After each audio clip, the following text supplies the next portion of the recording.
Good morning students. आज हम पढ़ेंगे हिंदी व्याकरण में सर्वनाम। इंग्लिश में क्या कहते हैं? प्रोनाउन। तो सर्वनाम किसे कहते हैं?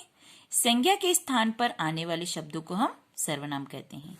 मैं, हम, तू, तुम, आप, यह, वह, कोई, कुछ, कौन, क्या, जो, सो आदि शब्द सर्वनाम शब्द है। अन्य सर्वनाम शब्द भी इन्हीं शब्दों से बने हैं जो लिंग, वचन, कारक की दृष्टि से अपना रूप बदलते हैं। अभिनव अनुशासित छात्र है। अभिनव पढ़ाई लिखाई में भी तेज है। अभिनव सबकी मदद करता है। अभिनव अनुशासित छात्र हैं। अभिनव की जगह क्या इस्तेमाल कर रहे हैं? वह पढ़ाई लिखाई में भी तेज है। और वापिस से जब उसके बारे में वाक्य दोहराया जा रहा है तो अभिनव की जगह हम वापिस से क्या यूज करेंगे?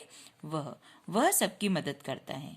तो आप, अपना, यह, इस, इसका, वह, उस, उसका, ये सब क्या है? सर्वनाम शब्द हैं।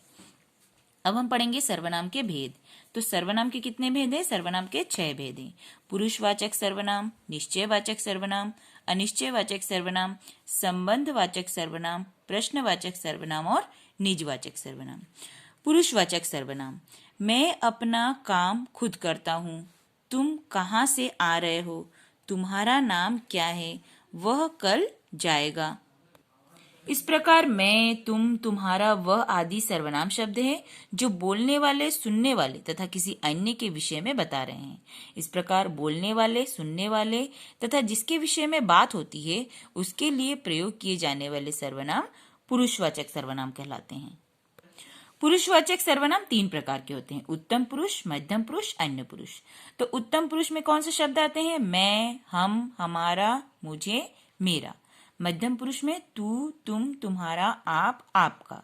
अन्य पुरुष में वह, उस, उसका, उन, उनका, उनके। उत्तम पुरुष, इन सर्वनाम का प्रयोग वक्ता अथवा लेखक अपने लिए करता है। मैं कल पटना जाऊंगा।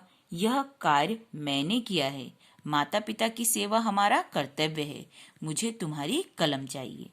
मध्यम पुरुष, इस सर्वनाम शब्द का प्रयोग सुनने वाले के लिए अर्थात श्रोता के लिए किया जाता है। जैसे तुम क्या पढ़ रहे हो? तुमसे कुछ बातें कहनी है। तुम्हारे पिताजी का क्या नाम है? तुमने फल नहीं खरीदे। अन्य पुरुष, इस सर्वनाम शब्द का प्रयोग वक्ता या श्रोता किसी अन्य व्यक्ति के लिए करता है। जैसे वह कल विद्यालय नहीं गया। उन्होंने कल अच्छा भाषण दिया। वे लोग बाजार चले गए। उससे घर आने कहो। अगला है निश्चयवाचक सर्वनाम। यह मेरा बैग है।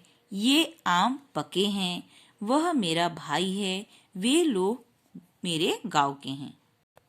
उपयुक्त वाक्यों में यह, ए, वह, वे निश्चयवाचक सर्वनाम है क्योंकि ये बैग, आम, भाई, लोग की ओर संकेत कर रहे हैं। इस प्रकार जो सर्वनाम शब्द किसी निश्चित व्यक्ति, वस्तु अथवा घटना की ओर संकेत करते उसे निश्चयवाचक सर्वनाम कहते हैं। अनिश्चयवाचक सर्वनाम, चाय में कुछ गिर गया। बाहर कोई खड़ा है। पिताजी बाहर से कुछ लाए हैं। लगता है कोई भजन गा रहा है। उपयुक्त वाक्यों में कोई और कुछ सर्वनाम शब्दों में किसी निश्चित व्यक्ति अथवा वस्तु का ज्ञान नहीं हो रहा। अतः जिन सर्वनाम शब्दों से किसी निश्चित व्यक्ति अथवा वस्तु का बोध न हो उन्हें अनिश्चयवाचक सर्वनाम कहते हैं। अनिश्चयवाचक सर्वनाम में कुछ अप्राणीवाचक तथा कोई प्राणीवाचक के लिए प्रयोग होता है। संबंधवाचक सर्वनाम, जिसकी लाठी उसकी भैंस। जो जीता वही सिकंदर। उपयुक्त वाक्यों में जिसकी, उसकी, जो, वही सर्वनाम शब्द आपसी संबंध का बोध करा रहे हैं। इस प्रकार जिन सर्वनाम शब्दों का संबंध दूसरे शब्दों से प्रकट होता है उसे संबंधवाचक सर्वनाम कहते हैं। संबंधवाचक सर्वनाम 2 वाक्यों को आपस में जोड़ते हैं। अगला है प्रश्नवाचक सर्वनाम। तुम क्या कर रहे हो? वह कौन आ रहा है? तुम कहाँ जा रहे हो? गिलास किसने तोड़ा? उपयुक्त वाक्यों में क्या, कौन, कहाँ, किसने आदि सर्वनाम शब्दों से प्रश्न पूछे जा रहे हैं।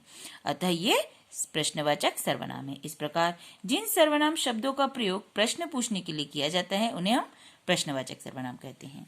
अगला क्या है? निजवाचक सर्वनाम। सांप अपने आप चला गया। हमें अपना काम खुद करना चाहिए। उपयुक्त वाक्यों में अपने आप और खुद शब्द निजवाचक सर्वनाम है। निज का अर्थ होता है अपना और वाचक का अर्थ होता है बोध कराने वाला। अर्थात निजवाचक का अर्थ हुआ अपनेपन का बोध कराने वाला। तो जिन सर्वनाम शब्दों का प्रयोग कर्ता के साथ अपनेपन का ज्ञात कराने के लिए किया जाता है उसे हम निजवाचक सर्वनाम कहते हैं। तो आज हमने इस पाठ में सर्वनाम के बारे में पढ़ा। इसके जो प्रश्नोत्तर है वो हम नेक्स्ट पीरियड में लिखेंगे।